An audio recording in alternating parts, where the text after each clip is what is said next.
વાંચ્યું બા એમાં એવું લખ્યું છે કે મોદીની ગેરંટી, મોદી એના ખિસ્સામાંથી જ આપે છે એટલે એ મોદીની ગેરંટી. એ એવું કહે છે કે અમે 81 કરોડ લોકોને મફત અનાજ આપીએ છીએ, હજી આ લોકસભાની ચૂંટણી સુધી આપવાના છે કારણ કે અમારે મત પણ લેવાના છે. તો મારો પહેલો પ્રશ્ન વડાપ્રધાનશ્રીને એ જ થાય કે ભાઈ 120 કરોડની વસ્તીમાં 81 કરોડ લોકો મફતનું ખાય તો જીવે છે, તો તમે દેશનો શું વિકાસ કર્યો? બીજું એ લોકોનું ગુજરાતનું એમાં લખેલું હતું કે ગુજરાતમાં 72 લાખ રેશન કાર્ડ ધરાવતા પરિવારોના 3 કરોડ 54 લાખ લોકોને ગુજરાત સરકાર બી મફત અનાજ આપે છે. આપણી ગુજરાતની વસ્તી 6 કરોડ છે, 6 કરોડમાંથી 3.5 કરોડ બી મફતનું જ ખાય. બીજે લોકોએ બીજું બોર્ડ હતું, એક મોદીની ગેરંટી. એમ કે મોદીની ગેરંટીમાં શું લખેલું હતું કે ભારત દેશમાં એક પણ ઘર કાચું નહીં હોય, દરેકને પાકું ઘર મળશે. હું અહીંયા માલ સમુદ્રની ચિકદાથી આવ્યો ત્યાં તો પેલા છાપરી ને નડિયા ને પેલા ઘાસના પૂડાવાળા જ મને તો દેખાયા. તો મને વિચાર આવ્યો કે આરું ડેડિયાપાડા ભારત દેશમાં નથી કે હું, કેમ કે બધાના પાકા ઘર આવી ગયા, ડેડિયાપાડાવાળા જ કેમ રહી ગયા? ને આપણને પાકા ઘર માટે એ લોકો કેટલા પૈસા આપે? 1,20,000 એ બી 4 હપ્તામાં, બરાબર. પણ રાજપીપળામાં ઘર મળે ને પ્રધાનમંત્રી આવાસ યોજના, એને 3.5 લાખ રૂપિયા આપે. કેમ? કારણ કે આપણે તો અહીં મફત મળે રેતી, કપચી, સિમેન્ટ, બરાબર. પેલા રાજપીપળાવાળાનું મોંઘું મળે એટલે એને 3 લાખ 3.5 લાખ આપે ને આપણને 1,20,000. એટલે એક વસ્તુ સમજી લો કે એક જ પાર્ટીની સરકાર 30 વર્ષથી હોય તોય આપણે આંદોલન જ કર્યા કરવું પડે. એનો મતલબ એક તો વસ્તુ નક્કી છે ને કે આ સરકારને આપણા પ્રત્યે લાગણી નથી. હવે એ સમજવાની જરૂર આપણે છે, એ સમજવાની જરૂર આપણે છે. કારણ કે અમે મારા ખેડૂતમાં મત વિસ્તાર છે, એમાં પોશીના તાલુકો છે, 95% આદિવાસી લોકો છે, શિક્ષણનું પ્રમાણ બી ઓછું, ગરીબ, મજૂરી કરતો વર્ગ. પણ એ લોકો કાયમ એક જ વાત કહે કે માને છોડીને માસીને ધાવવાની જવાય, માને છોડીને માસીને ધાવવાની જવાય. આપણે બધા માસી પાસે પહોંચી ગયા એટલે આ પરિસ્થિતિ છે આપણી. 1947માં ભારત દેશ આઝાદ થયો અને 1950માં ભારતનું બંધારણ રચાયું ત્યારે ડેડિયાપાડાનો કયો વસાવતા દિલ્હી ગયેલો કે હું આદિવાસી છું, મને બંધારણમાં આદિવાસીનો અધિકાર આપો, મને આદિવાસી છું એટલે મને શિક્ષણમાં અનામત આપો, હું આદિવાસી છું એટલે મને નોકરીમાં અનામત આપો? કોઈ ગયેલું? કોઈ ગયેલું? પણ તોય કોંગ્રેસની સરકાર હતી. કોંગ્રેસની સરકાર, બાબા સાહેબ આંબેડકરે બંધારણ બનાવ્યું ને એને કીધું કે આ લોકો વિકાસથી વંચિત છે, લોકો બધા દેશ લોકો સાથે હળી મળી શકે એટલા નથી, પછાત લોકો છે, તો એને બી સાથે લાવવા હોય તો એને અનામત આપવી પડશે ને તો આપણને આદિવાસીનો અધિકાર મળે. આજે અમરસિંહભાઈ ચૌધરી મુખ્યમંત્રી હતા, 10મું પાસ. 10મું પાસ એટલે કેવું પાછું? એક ટ્રાયલે પાસ હોય તોય ચાલે, 2 ટ્રાયલે પાસ હોય તોય ચાલે, 3 ટ્રાયલે પાસ હોય તોય ચાલે, ને 35% માર્ક હોય તોય ચાલે. એવા 10,000થી વધારે આદિવાસી લોકોને બિન તાલીમ શિક્ષક તરીકે ભરતી કરેલા. બિન તાલીમ શિક્ષક 2 વર્ષમાં જ્યારે વેકેશન પડે ત્યારે એને શિક્ષકની તાલીમ ને 2 વર્ષમાં પૂરો પગાર. આજે તમારા ત્યાં કોઈ સ્કૂલમાં ગામડે તપાસ કરજો, બિન તાલીમ શિક્ષક નોકરી કરતો હશે ને એનો પગાર 1 લાખ ઉપર પહોંચી ગયો છે. બિન તાલીમ શિક્ષક જે રિટાયર થાય છે ને એને 50,000નું પેન્શન મળે છે. પણ આપણી તકલીફ શું છે? 1 લાખના પગારે પહોંચી ગયા આપણે, 50,000 પેન્શન બી લેતા થઈ ગયા ને આપણે આપણા છોકરાને 25,000નો મોબાઈલ બી અપાવીએ. કારણ કે બંને પતિ પત્ની માસ્તર હોય, 2 લાખ રૂપિયા મહિના આવતા હોય તો 25,000નો મોબાઈલ તો અપાવી શકે ને છોકરા. કે આપણે આપણા છોકરાને 80,000નું મોટરસાઇકલ બી અપાવીએ. પણ એ છોકરાને તમે કહેતા નથી કે આ કોંગ્રેસની સરકાર હતી કે 10મું પાસ મને નોકરી લાગી તો હું તને આ 25,000નો મોબાઈલ લઈ આપી શકું છું, કે તો તને મોટરસાઇકલ લઈ આપીશ. આ વાત આપણે કહેવી પડશે. આ વાત એવી કહેવી પડશે કારણ કે અહીંયા 50 વર્ષથી ઉપરના છે એને કોઈ સરકાર આપવાની નથી. બહુ બધો વૃદ્ધ પેન્શન આપશે, એમાં બી 50 કાગળિયા માંગશે, કારણ કે એનાથી વધારે તમને કોઈ સરકાર આપવાની નથી. કારણ કે અત્યારે પરિસ્થિતિ કેવી છે, અમે વિધાનસભામાં બેસીએ છીએ અમને ખબર છે. આપણા શિક્ષણ મંત્રી છે કુબેરભાઈ ડિંડોર સાહેબ,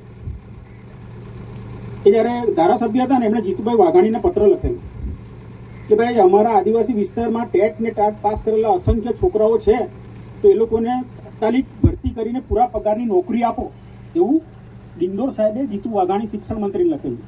હવે ડિંડોર સાહેબ જાતે જ શિક્ષણ મંત્રી બની ગયા તો હવે તો નોકરી જ એમણે આપવાની છે. તો સાહેબ જ્ઞાન સહાયક લઈ આવી, સાહેબ જ્ઞાન સહાયક યોજના લઈ આવી અને ટેટ ટાટવાળાને બી 11 મહિનાની કરાર આધારિત ભરતી. એટલે ભાજપના બતાવવાના દાંત જુદા છે ને ચાવવાના દાંત જુદા છે. એ આપણે આદિવાસી ઓળખી નહીં શકીશું ત્યાં સુધી આપણી આ જ પરિસ્થિતિ રહેવાની છે. જંગલ જમીનની વાત કરીએ, ડાંગ જિલ્લામાં તપાસ કરજો. ડાંગ જિલ્લામાં 1980માં અમરસિંહભાઈ ચૌધરી ત્યારે વન મંત્રી હતા, અને માધવસિંહભાઈ સોલંકી સાહેબ મુખ્યમંત્રી હતા એ વખતે ડાંગ જિલ્લામાં આદિવાસીઓને જંગલની સનદ આપેલી. પણ જંગલની સનદ આપેલી એટલે કેવી આપેલી? એના નામે 7/12 એનું નામ એને માલિક બનાવેલો 1980માં. આ કાયદો તો 2006માં આવ્યો, પણ કાયદો 2006માં આવ્યો એ વખતે બધાએ મતદાન કરવાનું હતું. મારો બી એક મત હતો, કારણ કે હું બી ત્યારે સંસદ સભ્ય હતો. અમે એક એક મત આપીને આ જંગલ જમીનનો કાયદો પસાર કરાવેલો, એટલા માટે કે આપણા વંચિત ભાઈઓ જે વર્ષોથી જંગલની જમીન ખેડી છે એને હક ને અધિકાર મળે. અને જોગાનું જો 2009માં હું ભારત સરકારમાં મંત્રી બન્યો ત્યારે બી મને આદિજાતિ વિભાગ જ સોંપેલો હતો. એટલે જંગલ જમીનના અમલીકરણની જવાબદારી બી મારા માથે હતી. હું આખા ભારત દેશમાં આપણા આદિવાસીઓ રહે છે, છત્તીસગઢ હોય, ઝારખંડ હોય, ઓરિસ્સા હોય, મધ્યપ્રદેશ હોય, રાજસ્થાન હોય, આસામ હોય, પશ્ચિમ બંગાળ હોય, એક એક રાજ્યમાં મેં પ્રવાસ કર્યો છે. દરેક રાજ્યોની સરકારે જંગલની જમીન તો આપી, પણ જેટલી ખેડતો હતો ને એટલી આપી. જંગલની જમીન તો આપી, પણ એનું 7/12માં બી નામ ચડાવી નાખ્યું. ત્યારે આપણા ગુજરાતમાં આપણને ખાલી ખેડવાનો હક આપ્યો. ખેડવાનો હક આપ્યો એટલે 1 એકર ખેડતો એને 1 ગુંઠો આપીશ, એવા બી દાખલાઓ છે. ઉપરથી જંગલ ખાતાની હેરાનગતિ બી ચાલે છે. ને આ વસ્તુ ખાલી ડેડિયાપાડામાં નથી, મારે ત્યાં બી વિજયનગર, ખેડબ્રહ્મા, પોશીનામાં લો, તમે દાહોદ જિલ્લામાં લો, તમે પંચમહાલ જિલ્લામાં લો, આ બાજુ તાપી જિલ્લો, સુરત જિલ્લો, ડાંગ જિલ્લો, વલસાડ જિલ્લો, બધી જ જગ્યાએ જંગલ ખાતું હેરાન કરે છે. કેમ? કારણ કે સરકારનું એને સૂચના છે કે આપણે જંગલની જમીન બચાવવાની છે, આ લોકોને આપવાની નથી. એટલા માટે આ પરિસ્થિતિનું નિર્માણ થયું છે. એટલે હજી મોડું થયું નથી, પણ હવે આપણે બધાએ જાગી જવું. કારણ કે મને છે ને વિધાનસભાની ચૂંટણી તમને યાદ કરો. વિધાનસભાની ચૂંટણીમાં એવું થયું કે પહેલી વાર 3 પાર્ટી ચૂંટણી લડી. કોંગ્રેસે તો એમ કીધું કે ભાઈ અમારી સરકાર આવશે તો 5 વર્ષમાં 10 લાખ લોકોને પૂરા પગારવાળી નોકરી, રિટાયર થાય તો પેન્શન મળે એવી નોકરી આપીશું. અમારી સરકાર આવશે તો અમે 500 રૂપિયા ગેસનો બાટલો આપીશું. અમારી સરકાર આવશે તો અમે વીજળીના બિલમાં 200 યુનિટ માફ કરીશું. બીજી પાર્ટી આવી, એને એમ કીધું કે નહીં, અમારી સરકાર આવશે તો અમે મફત આપીશું, તમારે લાઇટ બિલ બી ભરવું નહીં પડે, અને જે શિક્ષિત બેરોજગાર છે એને દર મહિને અમે પેન્શન પણ આપીશું. એટલે આપણે આદિવાસીઓ છે ને 2 લાઇનમાં પડી ગયા. અમુક લોકો અમારી સાથે રહ્યા 500ના ગેસનો બાટલો લેવા, અમુક બહેનો રહી, અમુક બહેનો મફત લેવા ગઈ. યુવાનો અમુક નોકરીવાળા સાથે અમારી સાથે રહ્યા. અમુકને પેલું પેન્શનમાં જ મજા હતી કે બેકારી ભથ્થું લઈ લઈએ આપણે, પછી ઘેર ગાય ભેંસ તો છે જ, થોડી ખેતી કરી કહું તો આપણે કાં નોકરી કરવાની બી જરૂર છે. કે નોકરી તો પાછી દેડિયાપાડાથી કાં જવું પડે નોકરી કરવા, એના કરતાં આપણે ગામમાં તો રહેવાય ને, એટલે એ લોકો એ બાજુ રહી ગયા. પરિસ્થિતિ એવી થઈ, મફતવાળા બી રહી ગયા, ગેસના બાટલાવાળા, ને 500વાળા બી રહી ગયા. હવે 1150 વાળા આવી ગયા. હવે તમે એમ કહો કે ના 1100 કરો તો નહીં થાય, હવે 1500 થાય તો તમારે લેવો જ પડશે. પણ કેમ? કારણ કે આપણે વેચાઈ ગયા એટલે. હું તો બહેનોને એટલી વિનંતી કરું છું કે હમણાં 4 રાજ્યોની ચૂંટણી હતી, તો ભાજપવાળા બધે 450 ગેસનું બાટલાનું વચન આપી આવ્યું. તો આપણે બી માગો કે આપણને કંઈ 1100 થોડો પોસાય છે? મોંઘવારી તો આપણને બી લાગે જ છે ને. અહીં તો 156 જીતાડેલા છે, તો અહીંયા બી 450 આપો, 450 તો 500 તો આપો.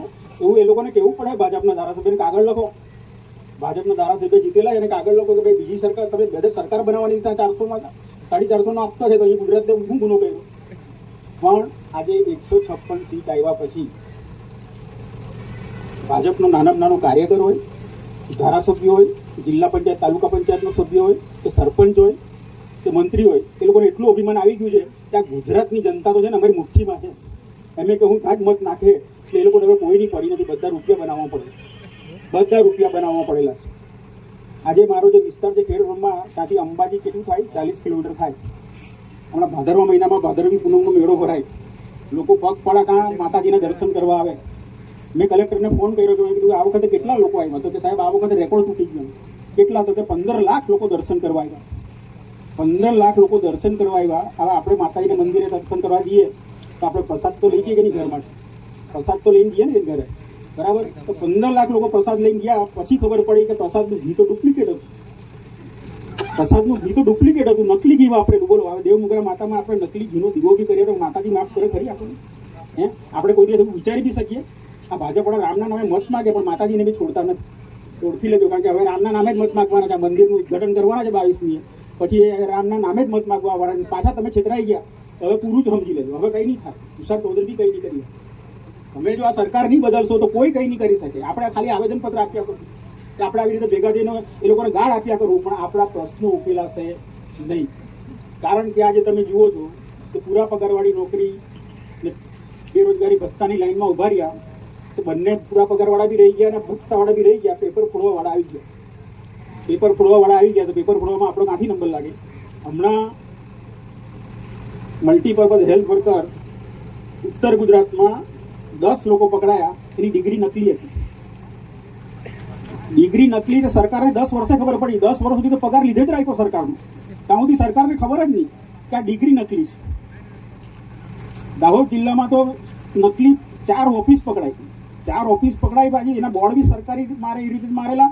18 કરોડના ટ્રાયબલમાંથી કામ બી મંજૂર કરાવી દીધા અને કામ બી કરી નાખ્યા, પેમેન્ટ બી થઈ ગયું. ત્યાં સુધી સરકારને ખબર નહીં પડી. મોરબી વાંકાનેરમાં નકલી ટોલ પ્લાઝા બનેલું હતું. લગભગ 25 કરોડ રૂપિયા ઉઘરાઈ લીધા, ત્યાં સુધી સરકારને ખબર જ નહીં પડી કે આ નકલી ટોલ પ્લાઝા. વિચાર કરો તમે કે આ નકલી કશું જ અસલી હમણાં ચાલતું નથી. એટલે આપણે જો લડાઈ લડવી હોય તો આપણે બધાએ રાજકીય બી ક્રાંતિ લાવવી પડશે. પછી થોડા માટે આપણે જો વેચાઈ જઈશું તો ભાજપ અડગ થાવ. આપણા મતો વેચાઈ જશે તો ભાજપ જ જીતશે. પછી ફ્રી સીપ કાર્ડ બંધ થઈ ગયેલા. વર્ષાબેન વાત કરતા હતા, ભાજપ વાળા કોઈ કાગળ નહીં લખેલો કે ફ્રી સીપ કાર્ડ ચાલુ રાખો. એ બી આદિવાસી ધારાસભ્ય છે તો બી એ લોકો કોઈ કાગળ નહીં લખેલો. અમે કોંગ્રેસ વાળાને આ લોકો આ પડાઈ લખેલા, પણ ભાજપ વાળા આદિવાસી ધારાસભ્ય બી કાગળ લખેલો નહીં, કારણ કે એ લોકોની કોઈ હિંમત જ નથી સરકાર વિરુદ્ધ લખવાની. પણ હવે અમે 17 અમે કામ મેળ પડે. તમે એટલા અમને નબળા કરી દીધા છે કે વિરોધ પક્ષ બી નબળો હોય તો એ લોકો પછી ગાંઠે કેવી રીતે? કે વિરોધ પક્ષ બી સશક્ત રાખવો પડે. વિરોધ પક્ષ બી સશક્ત રાખવો પડે તો જ આપણા કામો થાય, તો જ આપણા આદિવાસીનો પ્રશ્ન હલ થઈ શકે. એટલે આ રેલી થકી આપણે બધા ફરી એક છીએ, સંગઠિત છીએ અને સંઘર્ષ કરીને બી આપણા હક અને અધિકાર પાછા મેળવીએ. એના માટેની લડાઈ આપણે સૌ સાથે મળીને લડીએ. એટલી જ મારી સૌને વિનંતી, સૌનો